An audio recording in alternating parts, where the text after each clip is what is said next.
Yeah, good morning. I would like to demonstrate in this session an example of two reversible reactions happening simultaneously. And we are interested in maximizing the generation of hydrogen. So as you can see, one is an exothermic reaction, the other one is an endothermic reaction. And the pressure also is likely to affect the molar flow. However, we are trying to calculate the temperature at which the reactor must operate in order to maximize the molar flow rate of hydrogen. Remember, these two reactions are reversible in nature, and the assumption here is if these two reactions are allowed to reach equilibrium at any given temperature and a pressure of 1 bar, we need to calculate the temperature such that the molar flow of hydrogen is maximized. So let us try to solve this problem. So the various components that we are using in this problem are methane, water, carbon dioxide, carbon monoxide, and hydrogen. So having defined these components, let us go to the next step, the property model, then choose simulation environment, create your flow sheet.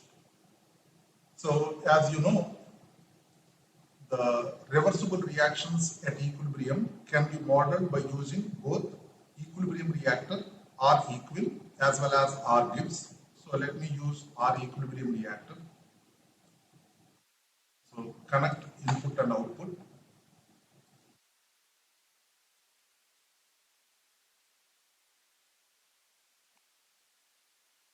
So go to the next step. So the feed is entering at 100 degrees centigrade, a pressure of 1 bar, and the molar flow of each of these components are 50 kilomoles per hour of methane, water, and methane, carbon dioxide, and water.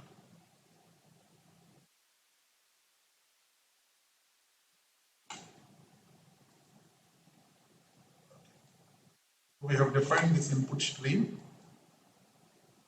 So in fact, the reaction is allowed to reach equilibrium, both the reactions, at a particular temperature. So we need to find out this optimum temperature. For the time being, let me assume this temperature as 100. So now we try to define the stoichiometry of the reactions. Reactions are CH4 plus CO2 giving rise to 2H2 plus 2CO.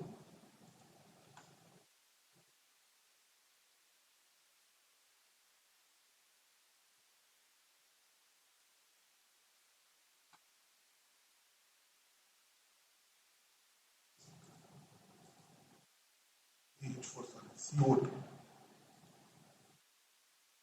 CH4 plus CO2 giving rise to CO, that's 2, and hydrogen also is 2. In other words, this is dry deforming of methane. Next. Then say another reaction mu. So the second reaction is water gas shift reaction, CO1, water 1. The products are CO2, 1, and hydrogen.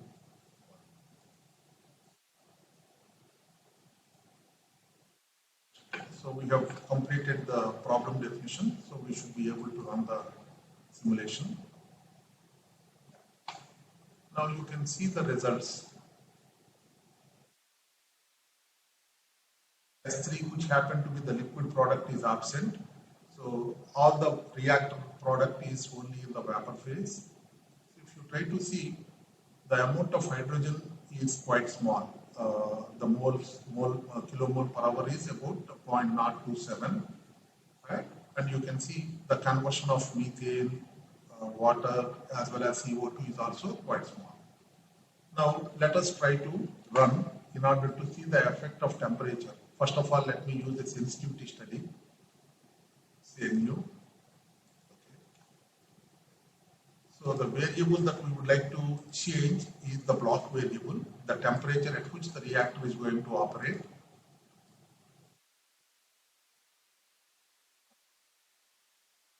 So you are given some range, but I can put from 100 to 1200 degrees centigrade. That's an increment of maybe 50. But that we would like to observe the mole flow of hydrogen. So it's a stream variable. As you can see, only vapor product, so which is mole flow. This is H2, component is hydrogen. Next. So let us run this problem with this sensitivity study. And if you try to look at, now as you keep on varying the temperature, as you keep on increasing the temperature, you can see that the mole flow initially is increasing, mole flow of hydrogen is increasing up to 800 degrees, and after that there is a decrease in mole flow. The optimum temperature, if you want to maximize the flow rate of hydrogen, is somewhere between 750 and 800. If you want, you can probably change the range and also the increment in order to find out what actually is the temperature that maximizes the mole flow of hydrogen. So as you can see, the optimum may be around 800, as you can see from this plot, probably exactly at 800. If you want to observe this more closely, you can also do that. Let me go and change these temperatures. 800 or 850 in steps of maybe 5. Then run this problem. So you can see the results again. Even at 790, till 790 there is an increase in mole flow, but after 790 you can see at 795 there is a decrease in mole flow. So the optimum temperature, if you want, may be somewhere between 790 and 795. Once again, like this, you find out what is the actual optimum temperature. So let me deactivate this and see whether we'll be able to solve this problem using optimization toolbox. Again, model analysis tools, optimization, say new. Okay. So what is our objective function? We need to maximize the flow rate of hydrogen. Take this, it's a stream variable. Variable is mole flow, stream is S2, and the component is hydrogen. So next, maximize MFH2.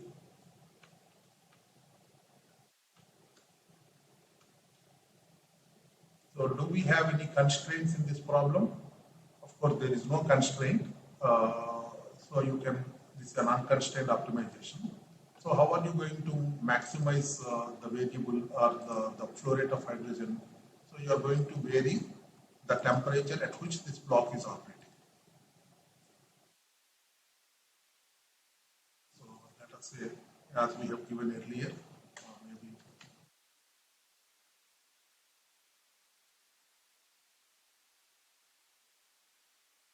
next.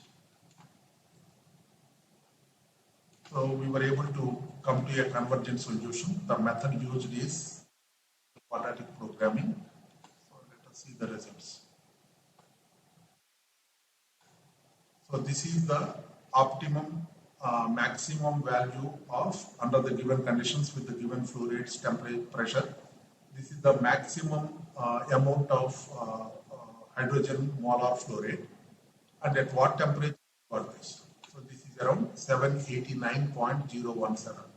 So this is the optimum temperature at the given conditions that maximizes the flow rate of hydrogen. So I'd like to close this session with this remarks?